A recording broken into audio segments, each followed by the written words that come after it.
मेरा आप सबसे बस हाथ जोड़कर यही अनुरोध है कि आप सब लोग चुप मत बैठिए।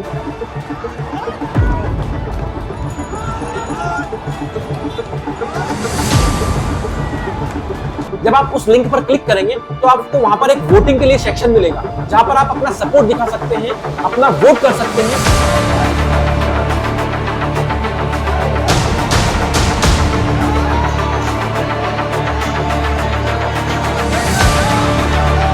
तो अपनी आवाज उठाओ।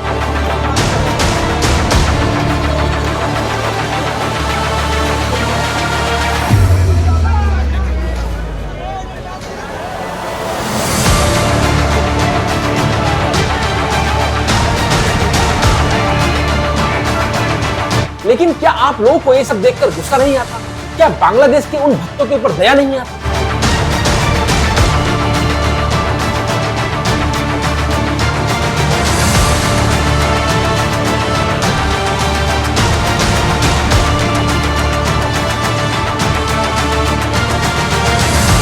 क्या गलती है उन भक्तों की?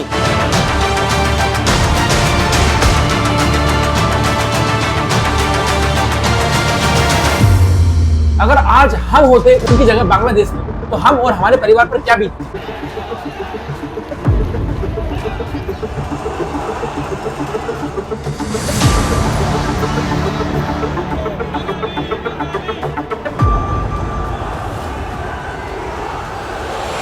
हरे कृष्णा, वेलकम टू शिक्षा अमृत। मैं हूं रामावतार दास।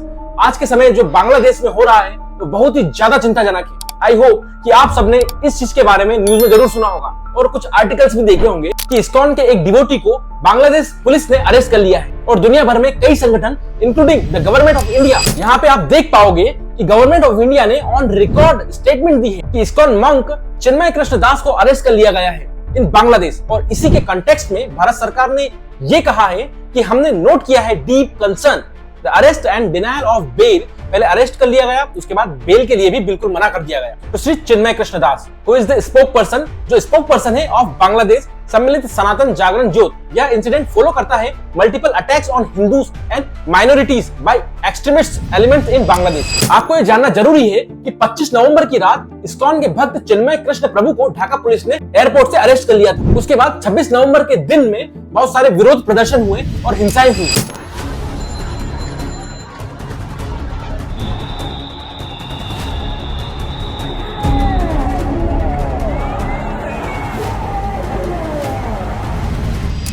यह बात अब देखने में काफी अच्छा लग रहा है कि एटलीस्ट डोनाल्ड ट्रंप की स्टेटमेंट के बाद, जैसा कि आप सब जानते हैं कि यूएस के इलेक्शन से पहले डोनाल्ड ट्रंप ने जो बहुत बड़ी पोस्ट करी थी कि बांग्लादेश में आज के समय जो हिंदुओं पर अटैक हो रहा है वह बहुत ज्यादा गलत है। उस वक्त आपको याद होगा कि इस्कॉन ने ओपनली डोनाल्ड ट्रंप की प्रशंसा भी करी थी, क्योंकि आप सब जानते हैं कि international society for Krishna consciousness ISKCON के दुनिया भर में 800 से ऊपर टेम्पल्स और सेंटर्स हैं और इस्कॉन डिवोटीज के प्रेजेंस दुनिया के हर कोने में है। यूरोप में, यूएसए में, रशिया में, इवन जापान में भी। बांग्लादेश में तो 77 से भी ऊपर टेम्पल्स हैं और 50,000 से ज्यादा डिवोटीज इन टेम्पल्स से जुड़े हुए हैं। जबकि बांग्लादेश एक ऐसा कंट्री है जहां पर एक साइजेबल हिंदू पॉपुलेशन है। बांग्लादेश में आज भी 1,30,00,000 के आसपास हिंदू आपको मिलेंगे, जिसमें से 50,000 से ज्यादा तो इस्कॉन के भक्त हैं और उनमें से बहुत सारे हिंदू डेली विजिट करते हैं इस्कॉन टेम्पल्स, वो अलग है। इस्कॉन ने उस वक्त डोनाल्ड ट्रंप की काफी प्रशंसा करी थी, क्योंकि ट्रंप ने, मैं कहूंगा कि पहली एक ऐसी ग्लोबल वॉइस थी आउटसाइड ऑफ इंडिया जिसने ओपनली ये कहा था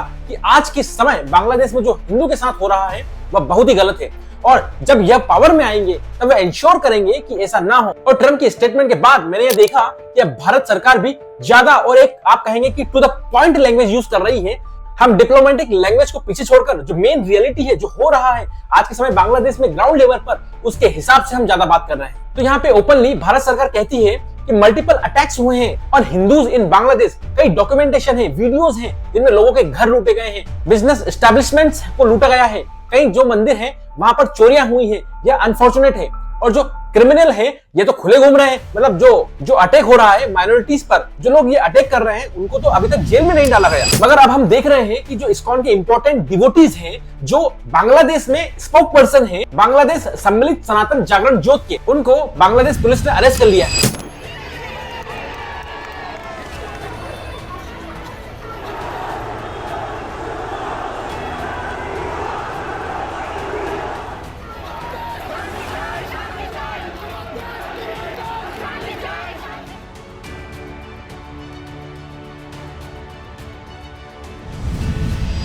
और आप एक बात नोट करिएगा कि ना सिर्फ भारत सरकार बल्कि इंडिया में बहुत सारे जो स्पिरिचुअल लीडर्स हैं अब ये ऐसी लैंग्वेज यूज कर रहे हैं या मतलब ओपनली कह रहे हैं कि बांग्लादेश की सरकार क्या बांग्लादेश को एक बैकवर्ड कंट्री बनाना चाहती है।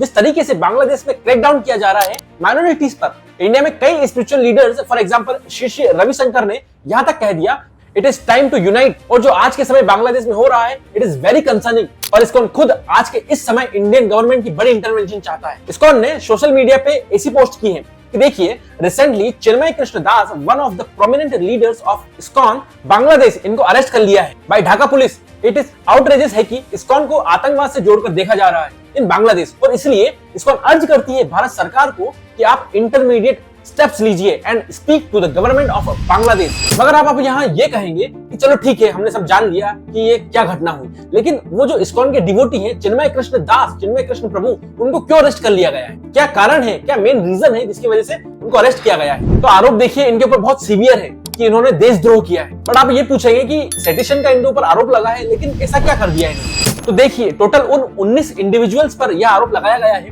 बताया गया है कि आज से कई हफ्ते पहले बांग्लादेश में एक हिंदू इवेंट हुआ था, वहां पर बांग्लादेश के फ्लैग का अपमान किया गया था और मेन आरोप यह है कि वहां पर जो बांग्लादेश का फ्लैग रखा गया था उसके ऊपर हिंदू रिलीजियस सिंबल वाला एक और फ्लैग रख दिया गया था। तो देखिए ये इन लोगों के हिसाब से बहुत ही बड़ा क्राइम है और एक देशद्रोह माना गया है और इस्कॉन पर भी एक बड़ा क्रैकडाउन किया जा रहा है इन बांग्लादेश। और सबसे ज्यादा चिंता की बात यहाँ पर यह है कि यह सब चीजें बांग्लादेश में कोई इलेक्टेड गवर्नमेंट नहीं कर रही है। आपको याद होगा शेख हसीना हट गई थी बांग्लादेश प्राइम मिनिस्टर की पोस्ट से 5 अगस्त को। उसके बाद से कई हफ्ते बीत गए, कई महीने बीत गए, अभी तक बांग्लादेश में चुनाव हुए ही नहीं। मोहम्मद यूनुस अब जो भी उनकी पोजीशन है, वो पीएम की पोजीशन पे तो नहीं है पर जो भी उनकी पोजीशन है बस वो पावर होल्ड करके बैठे हैं। और इनके अंदर हमने ये देखा है कि बांग्लादेश में एक ऑनलाइन कैंपेन भी स्टार्ट हुआ था कुछ दिनों पहले। इस कैंपेन का नाम था बैन इस्कॉन। इस कैंपेन में कई लोगों ने अपने हिसाब से कुछ भी स्टोरी जो भी उनको सही लगी वो फिट कर दी थी। कई लोगों ने ये बोलना स्टार्ट कर दिया था कि इस्कॉन बांग्लादेश में है as an agent of India, कि इसे इंडियन गवर्नमेंट प्रमोट करती है। फिर यहाँ पर कुछ लोग यह भी कहते हैं कि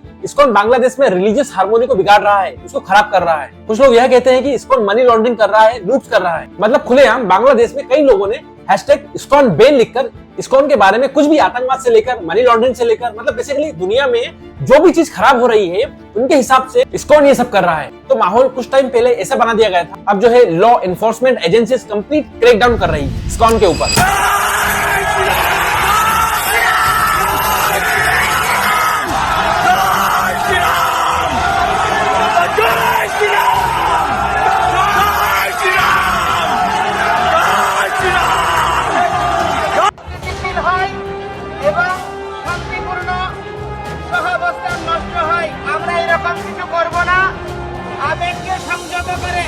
আবেগকে শক্তিতে পরিণত করে শান্তিপূর্ণ আন্দোলন করবেন এবং আমাদের রাজ্য দাবি মৌলিক দাবি, এটা অযৌক্তিক দাবি নয়, এটা পরিপূরণ না হওয়া পর্যন্ত আপনারা আন্দোলন চালাবেন। কিন্তু দয়া করে রাষ্ট্রের স্থিতিশীলতা এবং পরস্পরের সৌহার্দ্যপূর্ণ অবস্থান এটাকে গুরুত্ব প্রদান করবেন, এটা আমি আপনাদের সবার কাছে আশা করছি।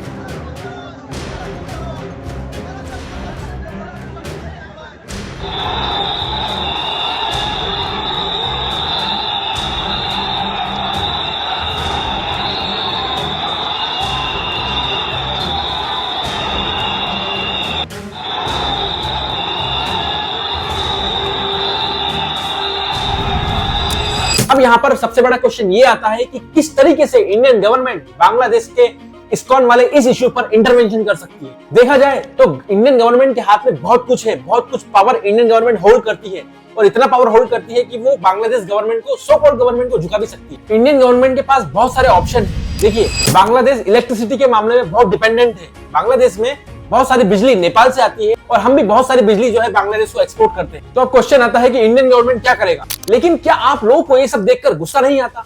क्या बांग्लादेश के उन भक्तों के ऊपर दया नहीं आती? क्या गलती है उन भक्तों की? अगर आज हम होते उनकी जगह बांग्लादेश में तो हम और हमारे परिवार पर क्या बीतती? मैं तो ये सोचकर दुखी होता हूँ कि वहां पर जो 50,000 से ज्यादा जो भक्त रह रहे हैं वो और उनका परिवार किस डर में जी रहे होंगे। ये सब चालें हैं बांग्लादेश से में हिंदुओं को खत्म करना चाह रही वहाँ की सरकार। वहाँ के हिंदू बुजदिल हैं, उनको तुरंत एक होकर सड़कों पर आकर वहाँ विरोध करना चाहिए और उनको तुरंत छुड़वाना चाहिए और इस प्रकार का कृत्य करने वाली सरकार को मुंह तोड़ जवाब देना चाहिए। बांग्लादेश की सरकार को गलत है। वहाँ के हिंदू अगर कायर ना हो, बुजदिल ना हो, हमारा वीडियो अगर उन तक पहुँचे, वहाँ के हिंदुओं को तुरंत एक होकर के अपनी ताकत दिखानी चाहिए, तभी काम चलेगा। इसीलिए तो हम इस देश के हिंदुओं को बचाने के लिए पद यात्रा कर रहे हैं। तो बांग्लादेश में ये हाल है तो उनके पास तो ऑप्शन है कि भारत के हिंदू हैं, पर भारत के हिंदुओं के पास कोई ऑप्शन नहीं है अगर इन पे हमले होंगे।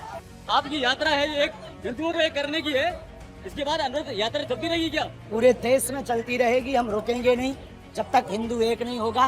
राष्ट्र में अपनी संस्कृति, हमको इस देश में 100 करोड़ हिंदुओं में 1 करोड़ हिंदू वो चाहिए जो कट्टर हिंदू हैं। हमारा जो प्रपोजल है, हम आने वाले 1000 वर्षों तक इस देश के सनातन की रक्षा के लिए कार्य करके जाएंगे अगर हमको मात्र 1 करोड़ कट्टर हिंदू मिल गए तो।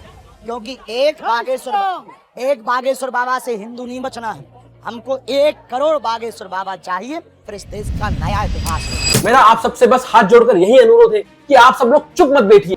इंडियन गवर्नमेंट के पास इतना पावर है कि वो बांग्लादेश की सो कॉल्ड गवर्नमेंट को झुका सकती है। तो अपनी आवाज उठाओ और कमेंट बॉक्स में #ISKCON4PEACE लिखकर कमेंट करो। और बांग्लादेश में जो माइनॉरिटीज और इस्कॉन डिवोटीज के ऊपर जो अत्याचार हो रहा है, उनकी सेफ्टी के लिए मैंने भी एक अपनी तरफ से कुछ छोटी सी पहल की है, जिसको प्लीज आप सब लोग सपोर्ट कीजिए। मैंने एक लिंक जो है अपने डिस्क्रिप्शन बॉक्स में दी है। जब आप उस लिंक पर क्लिक करेंगे तो आपको वहां पर एक वोटिंग के लिए सेक्शन मिलेगा, जहां पर आप अपना सपोर्ट दिखा सकते हैं, अपना वोट कर सकते हैं। किसके लिए? बांग्लादेश में जो माइनॉरिटीज और इस्कॉन डिवोटीज के ऊपर जो अत्याचार हो रहा है, उनकी सेफ्टी के लिए, ताकि इससे हमारी इंडियन गवर्नमेंट के ऊपर प्रेशर बने और हमारी इंडियन गवर्नमेंट बांग्लादेश की सो कॉल्ड गवर्नमेंट में इंटरवेंशन करे। प्लीज आप उस लिंक पर क्लिक करके अपना सपोर्ट दिखाइए। इस वीडियो को ज्यादा से ज्यादा शेयर कीजिए और इतना शेयर कीजिए कि हमारे वोट और हमारा ये वीडियो गवर्नमेंट तक, इंडियन गवर्नमेंट तक पहुंचे और मोदी सरकार हमारे बांग्लादेशी हिंदू भाई बहनों और इस्कॉन डिवोटीज की सेफ्टी के लिए सख्त से सख्त कदम उठाए। ऐसे ही कुछ दिन पहले मैंने एक वीडियो बनाया था जिसमें मैंने बताया था कि लोग आजकल क्यों इस्लाम छोड़ रहे हैं, अपना रिलीजियस फेथ क्यों त्याग रहे हैं। स्क्रीन पर आ रहे हुए इस वीडियो को आप जरूर देखिए और मैं आपसे वहीं मिलूंगा। तब तक के लिए धन्यवाद।